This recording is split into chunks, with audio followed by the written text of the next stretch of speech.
नोरमा group, जो सोचता है वो करता है। आपके अपने सपनों का आशियाना। नमस्कार, भारत लाइव देख रहे हैं आप। मुद्दे की बात करते हैं। नीट पेपर लीक मामले पर ईओयू के द्वारा बिहार में एक बड़ी कार्रवाई की जाती है। उस कार्रवाई में कई लोग संलिप्त पाए जाते हैं, उनकी गिरफ्तारियां होती हैं। अभी ईओयू इस मामले को सुलझाने ही जा रही थी, तब तक अचानक से सरकार ने एक बड़ा फैसला ले लिया है और बड़ा फैसला लेते हुए ये पूरा मामला ही बदल गया है।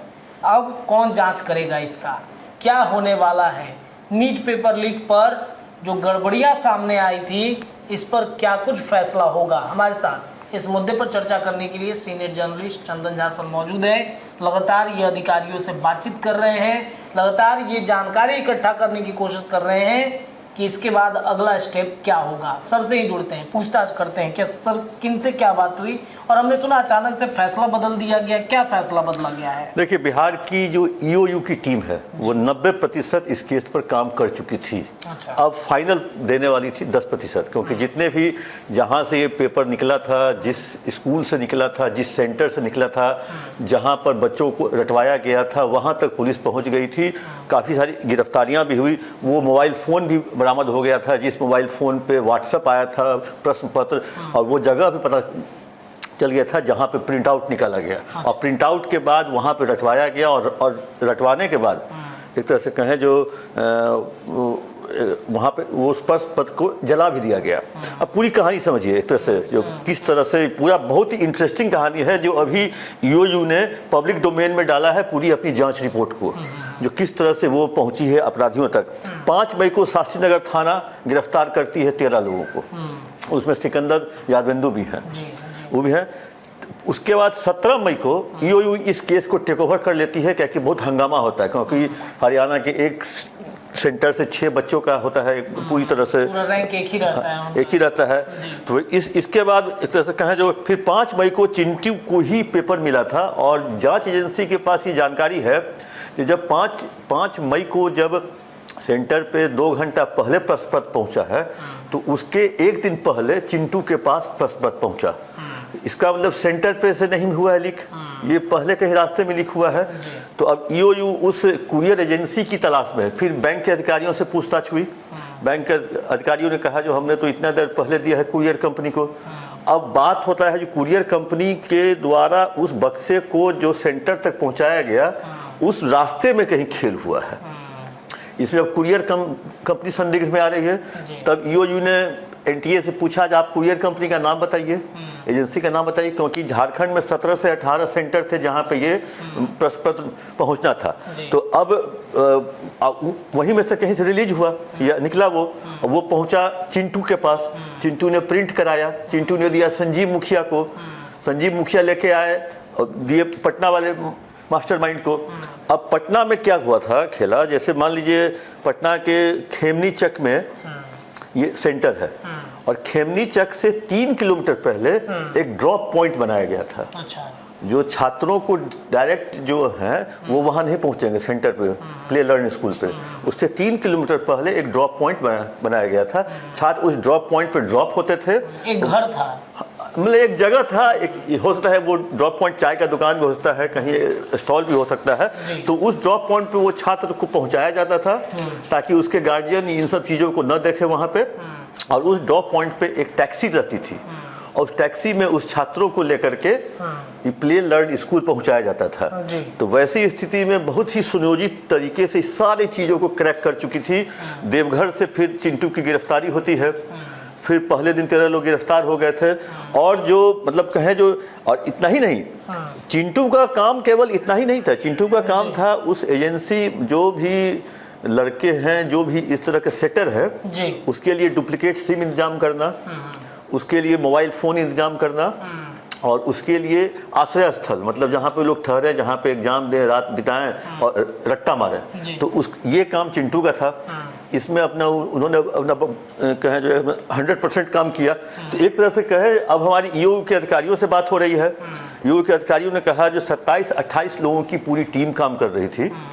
एक टीम रांची में थी, एक टीम देवघर में थी, एक टीम हजारीबाग में थी, 2 टीम पटना में डीएसपी रैंक के अधिकारियों की थी, जो पटना में मॉनिटर कर रही थी। पटना ये सारे ईओयू के टीम थे और ये अलग अलग मतलब क्षेत्रों में बट गए थे और वहां से इंतजाम पुख्ता कर रहे थे कि क्या मामला चल रहा है। एक टीम इतना ही नहीं, जो गिरफ्तार होके आ रहे थे उसके लिए एक टीम एडीजी हेडक्वार्टर जब ईओयू के हेडक्वार्टर में थी, जो उससे पूछताछ कर रही थी, इंट्रोगेशन कर रही थी, जो आके तुमको प्रश्न कहाँ से मिला, कैसे मिला, प्ले लर्न स्कूल का मालिक कौन है, वहाँ तक कैसे पहुँचे। एक टीम केस डायरी लिखवा रही थी, क्योंकि केस डायरी की मांग कभी भी कोर्ट कर देती है। केस डायरी तो एकदम अद्यतन चाहिए, क्योंकि ये केस बहुत सेंसिटिव है। और एक जो मुख्यालय का सेल था, वो सारे चीज़ों को डीआईजी रैंक के पदाधिकारी इसको मॉनिटरिंग कर रहे थे, जो सारा टीम का कोऑर्डिनेशन के साथ काम कर रहे थे। तो वैसी स्थिति में ये लोग पहुंच चुके थे, एकदम कहें जो एकदम 100% तो नहीं, लेकिन 90 से 95% तक ये पूरी तरह से क्रैक कर चुके थे। अब ये पहुंचने वाले थे उस एजेंसी के पास जो ये परीक्षा कुरियर कंपनी जो थी, नहीं, जो ये परीक्षा को आयोजित करती है, एनटीए। अच्छा, एनटीए। अब एनटीए के कुछ अधिकारियों से पूछताछ के लिए ईओयू सोच ही रही थी, क्योंकि अब वो एनटीए की टीम ही ना बताएगी जो किस कुरियर कंपनी को ठेका दिया गया था पूरे देश में और झारखंड में।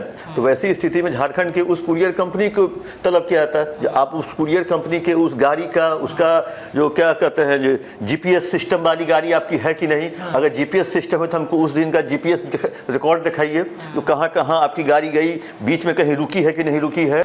तो अब पुलिस के जो बिहार की जो ईओयू की टीम थी, अब एनटीए से मांगी थी उसकी जानकारी, या मांगने वाली थी कुरियर कंपनी की जानकारी, ताकि कुरियर कंपनी तक ईओयू की टीम पहुंचे और ताकि कुरियर कंपनी से ही पता चल सकेगा जो ये आपने स्टेट बैंक से कितने बजे लिया, वहाँ कितने बजे पहुँचे, पूरा जीपीएस सिस्टम ही उसको बताता। लेकिन तब तक में कल रातों रात एनटीए के डीजी हटा दिए गए, एनटीए के नए डीजी आ गए, केस को सीबीआई को सौंप दिया गया। ईओयू की टीम जो है, पूरे बिहार की टीम बहुत उदास, बहुत मायूस थी, जो हम लोगों के 90% काम हम लोगों ने कर लिया था। तत्काल फिर दूसरी एजेंसी आ जाती है और दूसरी एजेंसी आने के बाद, और आज मतलब कल रात में निर्णय हुआ है और आज संडे है, और होम डिपार्टमेंट मतलब केंद्रीय गृह मंत्रालय से लेटर भी आ गया, सीबीआई का लेटर भी आ गया बिहार के चीफ सेक्रेटरी को। चीफ सेक्रेटरी ने उस लेटर को तुरंत फॉरवर्ड कर दिया है होम डिपार्टमेंट को। अब होम डिपार्टमेंट उस पर एक लेटर बनेगा, क्योंकि एनओसी चाहिए ना, क्योंकि केस आपके यहाँ है और आपका केस सीबीआई ले रहा है।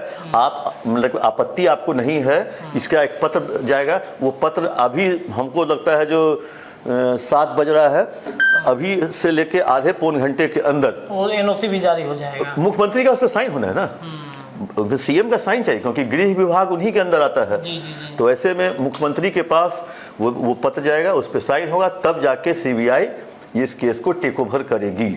और सीबीआई की टीम एक तरह से हमको तक कल सुबह पटना पहुंच रही है, जो मेरी जानकारी है। तो ऐसी स्थिति में सारे जो अपडेट्स हैं, सारे अद्यतन जानकारी के साथ ईओयू की टीम जो है वो पूरी फाइल के साथ सीबीआई को इसको सौंप देगी। अब इसके अलावा ईओयू के पास कोई काम है नहीं। लेकिन जो अभी ईओयू की तरफ से प्रेस स्टेटमेंट आया है, उसमें उन्होंने सब कुछ क्लियर कर दिया है। जो हजारीबाग के ओएसिस पब्लिक स्कूल से ही छेड़छाड़ हुआ, वहाँ का ही प्रश्न पत्र पटना में जो जला हुआ मिला, उसका जो नंबर था, कोडिंग नंबर था, वो हजारीबाग का था। ये पूरे झारखंड में खेला हुआ है और झारखंड से खेल ऑपरेट करके नालंदा पहुंचा है। नालंदा में संजीव मुखिया जो हैं इसके किंगपिन हैं, और नालंदा का संजीव मुखिया है उत्तर प्रदेश के मेरठ जेल में बंद है रवि अत्री। तो इस कनेक्शन तक को जब खंगाल लिया गया, ईओयू की टीम बहुत अच्छा काम की थी, 27-28 अधिकारियों की टीम थी। आनंद फानन में इसको बुलाया भी गया दिल्ली में इन्होंने अपनी रिपोर्ट भी दी। अब आगे देखना है इस तरह के। और अभी एक जानकारी आ रही है, जो इससे पहले जो यूजीसी नेट की जो परीक्षा थी वो जो रद्द किया गया, उसके अनुसंधान में एक सीबीआई की टीम बिहार के नवादा गई, रजौली थाना अंतर्गत किसी गांव में। वहां पे 2 लोगों को उसने पकड़ा और 2 लोगों को पकड़ा, उसके मोबाइल को बरामद किया। तब तक में ग्रामीणों को लगा जो ये नकली सीबीआई है। ग्रामीणों ने सीबीआई की टीम पर हमला भी कर दिया। आनंद फान में रजौली थाना के अध्यक्ष गए, वहाँ उनको बचाया, फिर निकाला, भीड़ से निकाला और सीबीआई ने 8 लोगों को नामजद किया है उस मामले में, मारपीट के मामले में, और 200 अज्ञात के खिलाफ मामला भी दर्ज किया है। तो वैसी स्थिति में अब क्योंकि अब तो पहचान, क्योंकि सीबीआई का तो कोई ड्रेस होता नहीं है, कोड होता नहीं है, तो वैसी स्थिति में गांव में जाके, और नवादा पहले से भी आपको साइबर क्राइम के लिए देश में विख्यात रहा है, चर्चित है। झारखंड का चाय, हमको तो लगता है चाईबासा, और बिहार का नवादा, ये साइबर क्राइम के लिए है। तो अभी ये जो है ईओयू की टीम लगी हुई है कागजात तैयार करने में, और अभी 6 लोग जो झारखंड से गिरफ्तार होते देवघर से, उनको अभी कोर्ट में पेशी के लिए ले जाया गया है। वहाँ मजिस्ट्रेट के सामने पेशी होगी, उनको बेऊर भेजा जाएगा, और ये केस सीबीआई को अब जांच करेगी। चलिए देखिए, मुद्दे की बात में चर्चा हो रही थी नीट की जो परीक्षा है, इस परीक्षा में जो प्रश्न पत्र वायरल हुए थे, पूरी कहानी कैसे कैसे शुरुआत होती है इसकी, ईओयू की टीम कैसे इसमें इन्वॉल्व होती है, और जब ईओयू की टीम अपने लगभग काम को पूरा करने ही वाली थी, तब तक अचानक ये पूरा केस सीबीआई को चला जाता है। और अब से कुछ घंटों के बाद आप देखेंगे कि इस पूरे केस को सीबीआई अपने हाथ में ले लेगी और जांच सीबीआई के द्वारा होता है। ईओयू का प्रदर्शन बेहतरीन रहा, और जैसा कि सर बता रहे हैं, अधिकारियों से बातचीत करने के बाद काफ़ी थोड़े से उदास भी होते हैं, क्योंकि काम जो है ख़त्म करना होता है, तो जब तक ख़त्म नहीं हो जाती तब तक मन को शांति नहीं मिलती, और बीच में किसी कारणवश जब वो काम दूसरे की तरफ भेज दिया जाए तो उदासी रहती हैं, उस काम को सफलता मिलते मिलते रह जाता है। ईओयू के अधिकारी बहुत बता रहे थे, जो सब कुछ तो हमारे हाथ में रहता नहीं है, क्योंकि हमारे ऊपर सरकार है। जब सरकार का निर्णय है, जो फलना एजेंसी इसको इन्वेस्टिगेट करेगी, तो हम लोग भी सारा चीज़ उनको सौंप देंगे। तो देखिए, सीबीआई जांच करती है, इस पर क्या मामले होते हैं, क्या खुलासे होते हैं, उस पर भी हमारी निगाहें रहेंगी। अभी के लिए इतना ही। जुड़ी रहिए भारत लाइव पर, तमाम खबरें लगातार आपको मिलते रहेंगी। बहुत बहुत धन्यवाद। पनोरमा ग्रुप, जो सोचता है वो करता है। अगर ये वीडियो पसंद आई और वह बिहार के राजनीति और बिहारियत से सरोकार रखेनी, तो सब्सक्राइब बटन दबा के चैनल के सब्सक्राइब कर ली। ओजे एगो घंटी बा, ओकरा बटन दबा देला से कुल सटीक और मारक खबर रुआ मुफ्त में मिल जाई। अगर रुआ पत्रकारिता के हमनी के नया प्रयोग में सहयोग कर चाहतानी, तो ज्वाइन बटन दबा दी। पेटीएम नंबर नोट कर ली, 9386816700।